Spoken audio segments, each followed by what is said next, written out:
ॲग्रिकॉस सबका बॉस या चॅनलवरती सर्व ॲग्रिकॉस मित्रांचं स्वागत आहे. त्यानंतर पुढचा क्वेश्चन आहे, कोणत्या प्रकारचा पोत असलेल्या मातीमध्ये पाणी आणि पोषणद्रव्य धारणाची क्षमता सगळ्यात जास्त असते? तर चिकन मातीमध्ये सगळ्यात जास्त पाणी धारण करण्याची क्षमता असते. त्यानंतर परत रिझनिंगचा क्वेश्चन आहे. त्याच्या पुढचा प्रश्न आहे, आंब्याचे पीक घेण्यासाठी कोई कलम विशेष करून टिंबटिंब ह्या राज्यात खूप प्रचलित आहे. महाराष्ट्रात स्टोन ग्राफ्टिंग असं आपण त्याला म्हणतो, की महाराष्ट्रात सगळ्यात जास्त प्रसिद्ध आहे.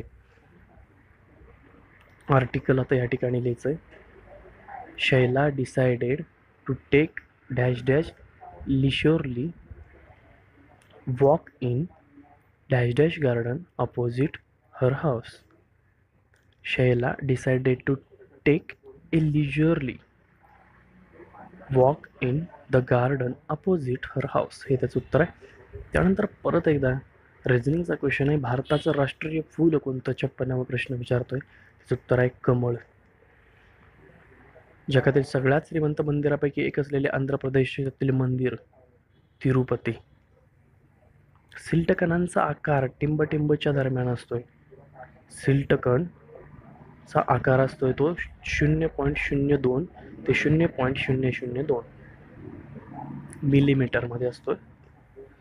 आंतरपिकाचे एक उदाहरण सांगा.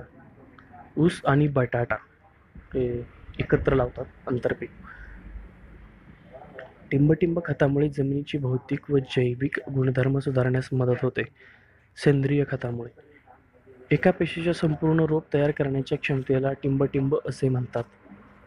टोटीपोटन्सी, एका पेशीमधून अनेक रोप ज्यावेळेस तयार केले जातात त्याला टोटीपोटन्सी असे म्हणतात. 2 किंवा जास्त सरळ किंवा संपृक्त खतांच्या प्रत्यक्ष मिश्रणाला 2 किंवा जास्त सरळ खतांच्या संयुक्त प्रत्यक्ष मिश्रणाला मिश्र खते असे म्हणतात. राईस येलो डॉर्फ टँग्रो हे विषाणूजन्य रोग कशामुळे पसरतात? तर उड्या मारणारा किडा आहे, जो की हिरवा घोडा या नावानं त्याला आपण ओळखतो, तो ह्यासाठी कारणीभूत आहे. स्थायी म्लानी बिंदूवर भूजलाचे विभव किती असते? तर त्याचं उत्तर आहे 15 बार. कापसाच्या लांब तंतूला रुई म्हणतात. तर मला सांगा, कापसाच्या छोट्या तंतूला काय म्हणतात? कमेंट करा. ऑर्डर कोले ॲप्टिरायन्य लार्विला असेही म्हणतात, अळी. त्यानंतर परत मॅथ्सचा क्वेश्चन आहे. पुढचा क्वेश्चन, कोणत्या पिकाच्या लागवडीमध्ये भर घालावी लागते? याचं उत्तर आहे कापूस. त्यानंतर पुढचा प्रश्न, दिलेल्या पत्त्याशी न जुळणारा पत्ता ओळखायचा आहे. तर ते बघून घ्या एकदा.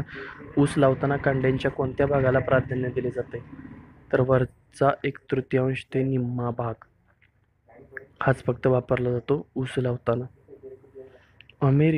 अमोनिकल आणि नायट्रेट अशा दोन्ही स्वरूपात नत्र पुरवणारे खत कोणतं आहे? तर कॅल्शियम अमोनियम नायट्रेट CAN. टिंबटिंबच्या अस्तित्वामुळे मातीचा रंग काळा असतो. तर ह्युमसच्या अस्तित्वामुळे मातीचा रंग काळा असतो.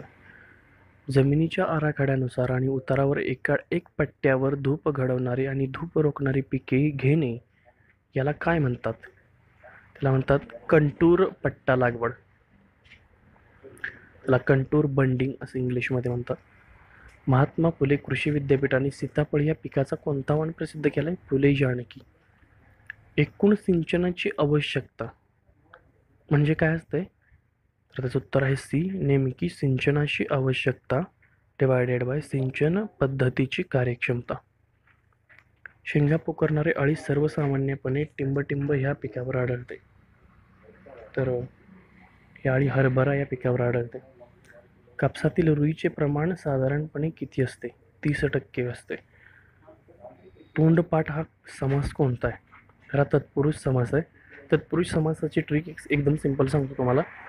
तोंडपाठ हा शब्द जर आपण त्याचा विग्रह केला तर तो कसा होईल? तोंडाने पाठ असा होईल. तर तोंडाने पाठ मध्ये त्याला जो प्रत्यय लागलाय तोंडाला ने हा प्रत्यय लागला, तो ने काढला की शब्द होतो तोंडाने पाठ. त्यामुळे ज्या ठिकाणी प्रत्यय काढला जातो आणि बाकीचं वाक्य एकत्र केलं जातं त्याला तत्पुरुष समास असं म्हणतात.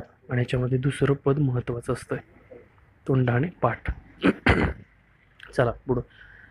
जेव्हा पाणी मातीच्या कणांच्या पृष्ठभागाला घट्ट करून ठेवते तेव्हा त्याला आर्द्रजन्य जल असं म्हणतात.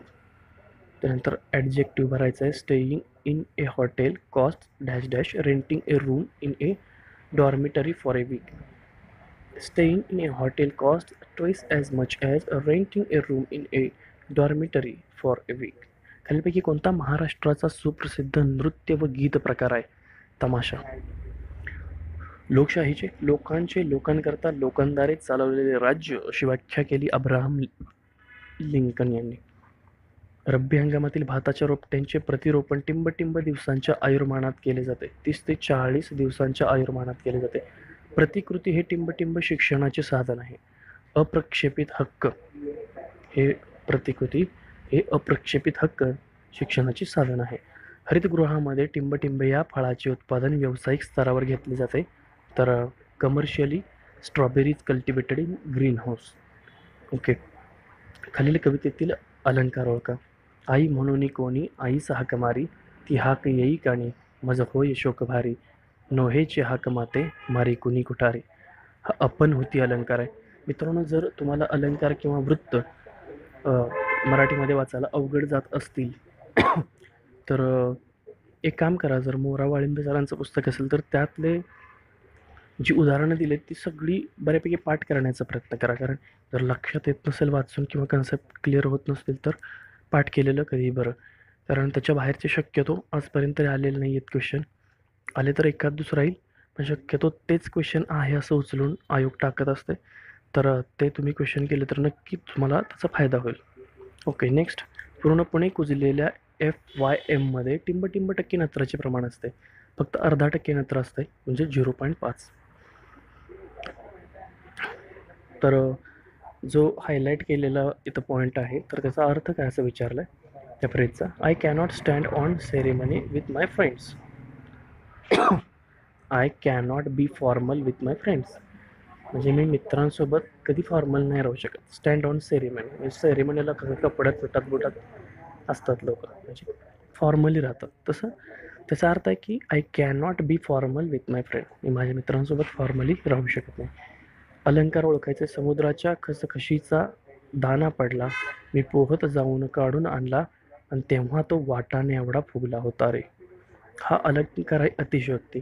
अतिशयोक्ती नावातच आहे, म्हणजे एक गोष्ट सिंपल असते पण त्याचं अति करून सांगायचं त्याला अतिशयोक्ती हा अलंकार असं म्हणतात. एका हंगामामध्ये सगळे जीवनचक्र पूर्ण करणाऱ्या वनस्पतींना एकवर्षजीवी वनस्पती म्हणतात. ज्याचे 2 वर्षात पूर्ण होतात जीवनचक्र ज्या वनस्पतीचं त्याला द्विवर्षजीवी वनस्पती म्हणतात. आणि 2पेक्षा अधिक हंगाम ज्या वनस्पतीच्या जीवनचक्रासाठी लागतात तिला बहुवर्षजीवी वनस्पती असं म्हणतात. मित्रांनो, ॲनी बेझंट आणि लोकमान्य टिळक यांनी कशाची सुरुवात केली? होम रूल लीग किंवा होम रूल चळवळ. संगणकामध्ये माहितीचे संग्रहण करण्यासाठी कोणते हार्डवेअर वापरतात? तर हार्ड डिस्क हे हार्डवेअर वापरतात. कोणत्या पिकाच्या लागवडीमध्ये विरळणी करावी लागते? तर तीळ पिकाच्या लागवडीमध्ये विरळणी करावी लागते. टिंब यांना हरित क्रांतीचे भारतीय जनक म्हणतात. MS स्वामीनाथन यांना भारतीय हरित क्रांतीचे जनक म्हणतात. आता असाही क्वेश्चन येऊ शकतो की जगभरातील हरित क्रांतीचे जनक कोण आहेत? तर मला कमेंट करून सांगायचे तुम्ही जगातील हरित क्रांतीचे जनक कोण आहेत. मातीच्या टिंब पोतामध्ये जास्त प्रमाणात पाणी उपलब्ध असते. मातीच्या बारीक पोतामध्ये म्हणजेच ती चिकन माती आपण म्हणतो त्याच्यात जास्त पाणी उपलब्ध असते. कुऱ्हाडीचा दांडा गोतास काळ अशी ती म्हण आहे. त्यानंतर पुढचा क्वेश्चन. काकाने काकीच्या कपाटातले कापड काढून कात्रीने कापले. अनुप्रास अलंकार जो असतो त्याच्यामध्ये काही अक्षर किंवा शब्द यांची पुनरावृत्ती वारंवार होते. परत एकदा सांगतो, अनुप्रास अलंकार म्हणजे याच्यामध्ये काय असतं, अक्षर किंवा शब्द यांची पुनरावृत्ती वारंवार होते. म्हणजे तेच तेच अक्षरं किंवा तेच तेच शब्द जर तुम्हाला एका वाक्यात जास्त वेळा दिसत असतील, चंदूने चाचा की, चंदू के चाचा ने, चांद की चटणी चटाई, ते काहीतरी वाक्य असं जे त्याच्यामध्ये जास्त वेळा येतं, किंवा कोणतंही वाक्य त्याच्यामध्ये एक किंवा दोन अक्षरं किंवा शब्द जर वारंवार येत असतील तर त्याला अनुप्रास अलंकार म्हणतात. आहारशास्त्रानुसार माणशी दररोज किती भाजीपाला आवश्यक असतोय, तर 300 ग्रॅम एवढा भाजीपाला आवश्यक असतो. मृदकाष्ठ कलम पद्धतीमध्ये नवीन वाढीच्या टिंब फांद्यांचे फाटे वापरावे लागतात. शेंड्याकडील फांद्यांचे फाटे वापरावे लागतात. तर मित्रांनो, काही क्वेरीज असतील, तुमच्या काही अडचणी असतील तर मला कमेंटद्वारे लगेच कळवा. ओके, तर त्या शंकांचं निरसन 100% केलं जाईल. आणि मी सबस्क्राईब करा म्हणणार नाही आहे चॅनल, त्याची काही गरज नाही आहे, पण सगळ्यात महत्त्वाची गरज आहे ती शेअर करण्याची. कारण बऱ्याच मित्रांना आपल्या माहिती नसते, त्यांच्यापर्यंत चांगला संदेश, चांगली माहिती पोहोचवणं हे आपल्या ॲग्रिकॉसचं काम आहे. त्यासाठी उचललेला हा एक व्हिडिओ आहे मित्रांनो. तर आधी शेअर करा सगळ्या मित्रांना, सगळ्यांपर्यंत ही बातमी पोहोचवा. धन्यवाद. जय ॲग्रिकॉस.